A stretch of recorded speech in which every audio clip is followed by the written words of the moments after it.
जब हौसला बना लिया है ऊंची उड़ान का, फिर देखना फिजूल है कद आसमान का। ये पंक्तियां बिल्कुल सच साबित होती है उस होनहार नौजवान पर जिसने बार बार ये सुना है कि कहाँ है नौकरी, कहाँ पड़ी है सरकारी नौकरी अपने समाज में। अपने साथियों से सुना है, अपने आस पड़ोस के लोगों से सुना है, इवन परिवार से भी सुना होगा। जी हाँ, मैं आपको एक ऐसे नौजवान से, ऐसी होनहार प्रतिभा से आज रूबरू करवाने जा रहा हूं जिसने हम सबको जश्न का एक मौका और दिया है। जश्न का ये सिलसिला जारी है अजय आर्ट्स के ऊपर। तो आइए हम चलें उस होनहार प्रतिभा से मिलने जिसने पहले ही प्रयास में सफलता का परचम लहराया है। मैं बात कर रहा हूं कन्हैया लाल सुपुत्र देवीलाल जी बोहरा की। आओ कन्हैया लाल, हम सबको तुम पर गर्व है, तुम्हारा बहुत बहुत स्वागत है, अभिनंदन है। धन्यवाद। कैसा महसूस हो रहा है सफलता के इस मुकाम को हासिल करके? बहुत अच्छा महसूस हो रहा है। दोस्तों की, सगे संबंधियों की, परिवार की, सबकी बधाइयाँ आ रही है।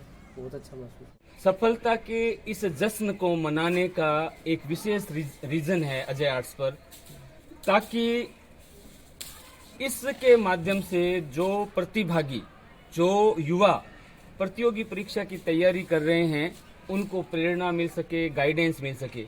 आइए हम बातचीत के इस सिलसिले को चालू करें। सबसे पहला मेरा सवाल यही है तुमसे कि इस सफलता का श्रेय आप किसे देना चाहेंगे, किसे देंगे? किसी एक को देना तो मुनासिब नहीं होगा, पर माता पिता, गुरुदेव अर्जुन चौधरी सर और भाई बहन, परिवार, सबका योगदान रहा, दोस्तों का। अर्जुन चौधरी सर, मैं नया नाम सुन रहा हूँ, उनका क्या योगदान है? सर सारा योगदान उन्हीं का है। हिंदी में तो प्रारंभिक एजुकेशन में साइंस मैथ रहा, तो प्रोफेसर अर्जुन चौधरी है, रेनेसा कोचिंग है जयपुर में, वहाँ से। दर्शकों को मैं ये बताना चाहूँगा कि कान्हा ने साइंस से साहित्य एकदम परिवर्तन विषय में किया, सब्जेक्ट को चेंज किया। तो इसकी कहानी सबसे पहले इससे सुनते हैं कि आपने 11th और 12th साइंस स्ट्रीम से वैसे किया, क्या कोर्स किया आपने, और उसके बाद आप साहित्य की ओर कैसे आप मुड़ गए? 11th 12th तो मेरा नहीं है, इक्विवेलेंट है उसके। पॉलिटेक्निक मैकेनिकल इंजीनियरिंग से किया मैंने, तो श्री डूंगरगढ़ से। और उसके बाद में जेईएन की तैयारी की, लोको पायलट की तैयारी की, IUCL टेक्निकल फील्ड में थे। और कहीं आपका चयन भी हुआ था, मैंने सुन रखा था, और आपसे देवीलाल भाई जी नाराज भी हुए थे, उस नौकरी को आपने ज्वाइन नहीं किया था। उसका क्या वो मैटर था? IUCL में अप्रेंटिस में मेरा हुआ, और उसके बाद उसी टाइम मेरा लोको पायलट प्री हो रखा था, तो मेंस दिया, मेंस में नहीं हुआ था चयन, पर इसलिए IUCL में नहीं गए थे। अच्छा, लोको पायलट में थोड़े से नंबर से आप चूक गए। हाँ, उस टाइम में। तो ऐसे समय में जब हम बहुत थोड़े मार्जिन से रह जाते हैं, तो कभी ना कभी डिमोटिवेट भी होते हैं। और ये जो प्राध्यापक की परीक्षा है, मैं आपको बता दूं कि कान्हा ने RPSC द्वारा आयोजित प्राध्यापक स्कूल व्याख्याता की जो परीक्षा है, उसमें हिंदी विषय से स्कूल लेक्चरर चुने गए हैं। तो आसान काम नहीं होता है। कान्हा, ये कौन सा प्रयास था प्राध्यापक परीक्षा में आपका? प्रथम प्रयास था मेरा। प्रथम ही प्रयास था, और उसी में आप सफल हो गए। और साइंस विषय से आप हिंदी विषय में आए, साहित्य के विषय में आए। तो ये बहुत बड़ी बात है। जब मेहनत की जाए तो असंभव को भी संभव किया जा सकता है। ये कान्हा से सीखा जा सकता है। कान्हा, आपने जो स्कूल प्राध्यापक की परीक्षा है, उसके लिए बीएड किया होगा। हाँ, बीएड। तो बीएड कहाँ से किया आपने? श्री हरि TT कॉलेज, सरदार शहर से। सरदार शहर से आपने बीएड किया। और जो प्रारंभिक शिक्षा है आपकी, वो कहाँ से हुई? कालू से ही हुई, गांव से, national public English medium school से। अच्छा, ये तो अपने पास में ही था, श्याम जी का हाँ। स्कूल। बहुत बढ़िया, घर के पास में जो स्कूल है उसी से।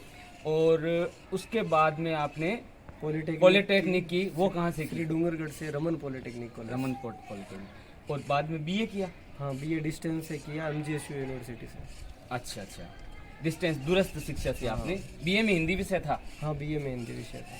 हिंदी के प्रति आपका रुझान अचानक से कैसे हुआ और आपने कब ये निर्णय किया कि प्राध्यापक बनना है? काका जी, उस टाइम मेरे को घनश्याम भैया है जो अभी वर्तमान में वाणिज्य से चयन हुआ है उनका फर्स्ट ग्रेड में, उन्होंने मेरे को बोला कि साइंस से हो और बीएड किया है तो आपको हिंदी से तैयारी करनी चाहिए। तो उसके बाद में मेरे हिंदी के प्रति थोड़ा थोड़ा लगा कि हिंदी से तैयारी करनी चाहिए।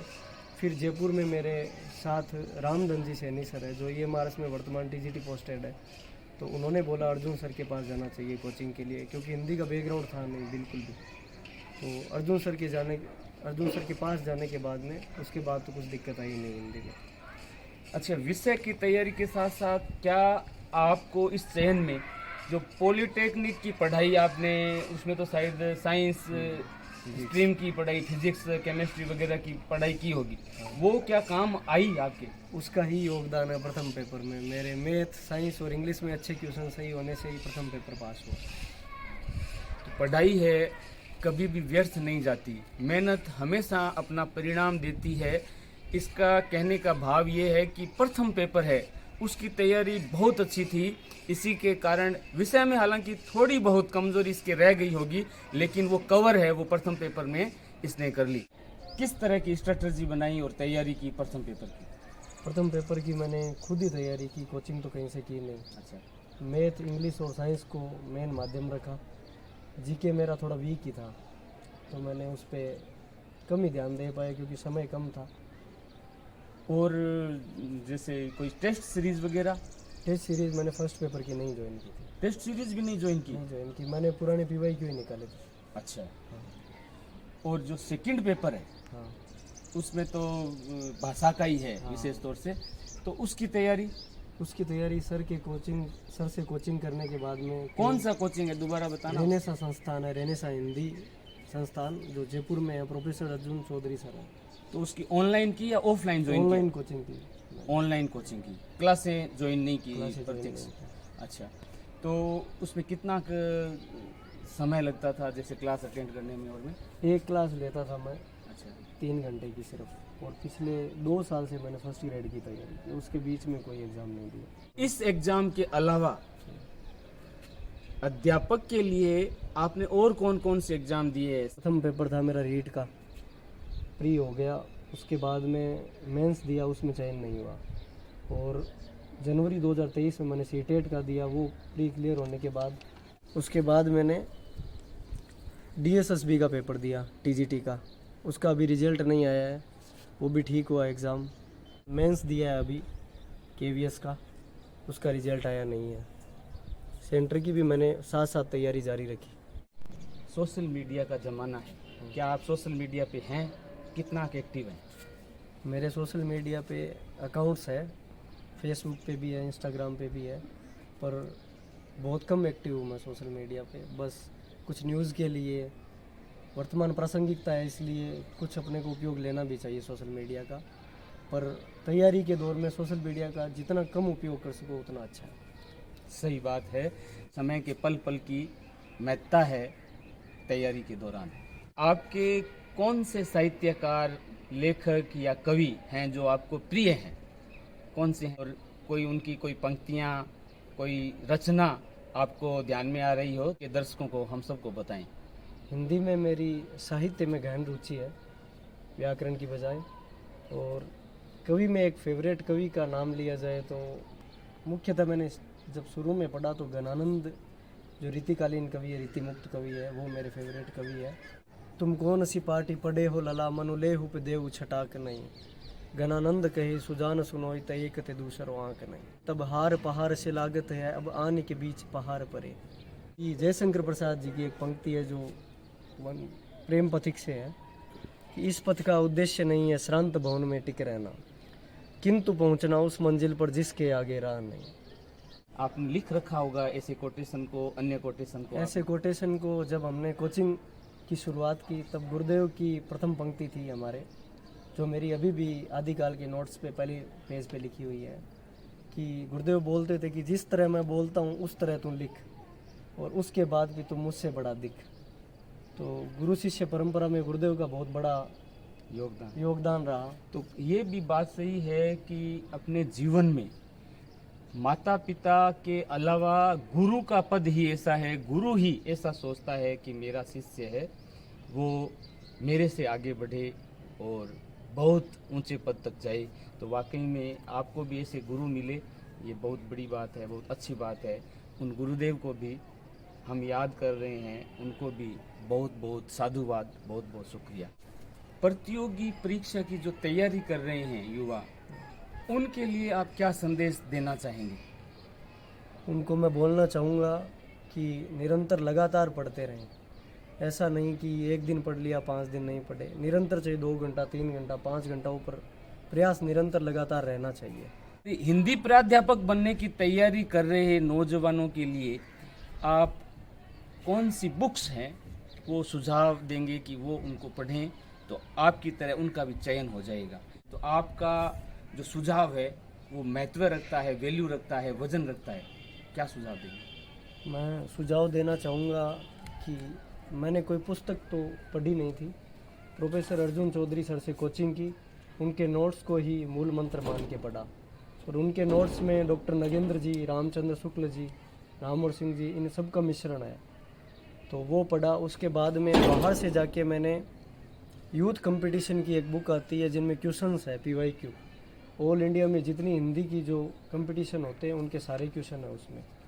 और व्याकरण की डॉक्टर वासुदेवनंदन प्रसाद जी की किताब है, मगध विश्वविद्यालय में प्रोफेसर थे वो, उनकी पुस्तक पढ़ी मैंने। तो कुल मिलाकर के कान्हा का यही कहना है कि अच्छी कोचिंग संस्थान है ना, वो खुद मेहनत करते हैं और मेहनत से वो नोट्स तैयार करते हैं, बुक्स अलग अलग बुक्स से वो सब कुछ मैटर है वो बना करके तैयार करते हैं। हमको उस बारे में मेहनत नहीं करनी चाहिए, हमें तो उनको फॉलो करना चाहिए।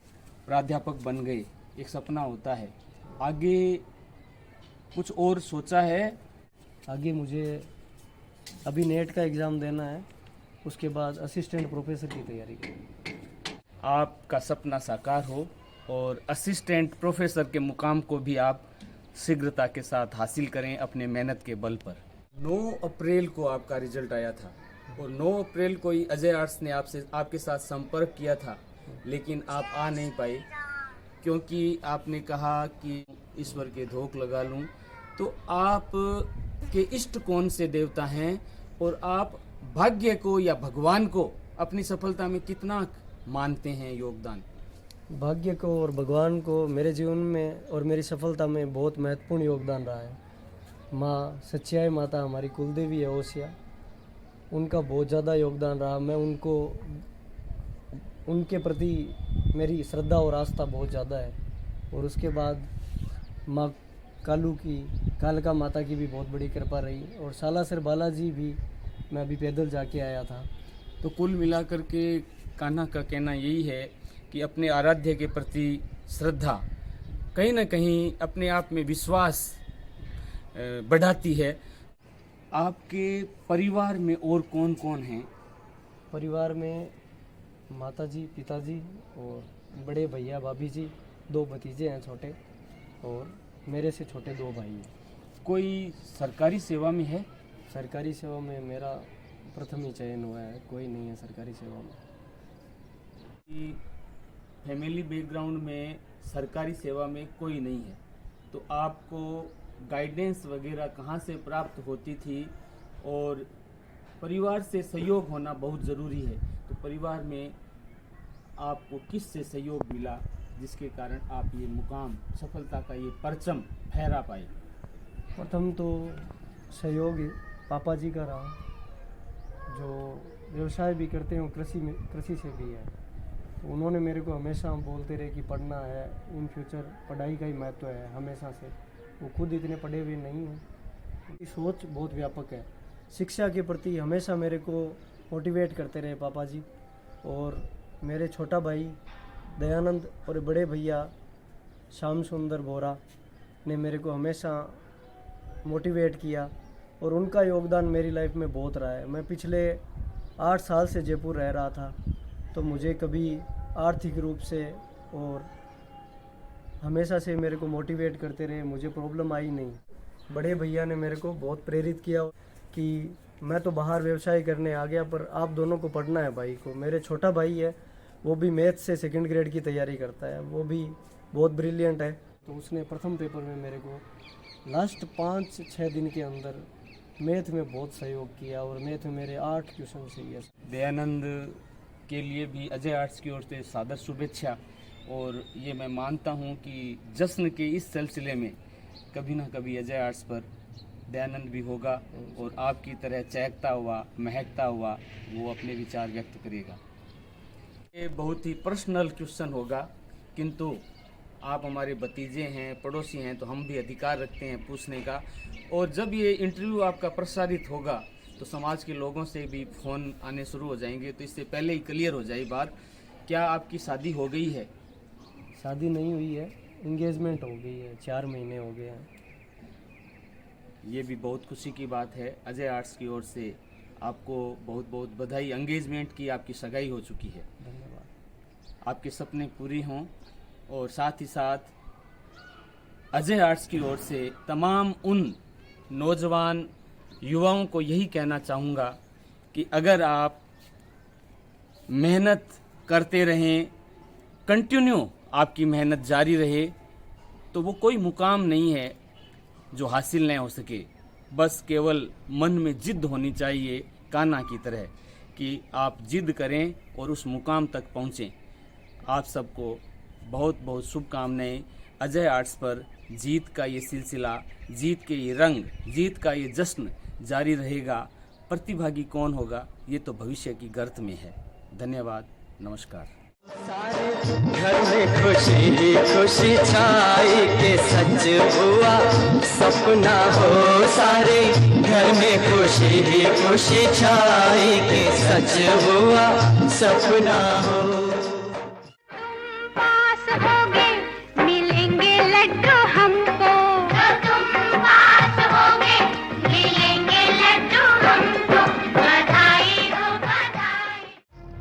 बधाई हो, बधाई हो, बधाई हो, बधाई हो, बधाई हो।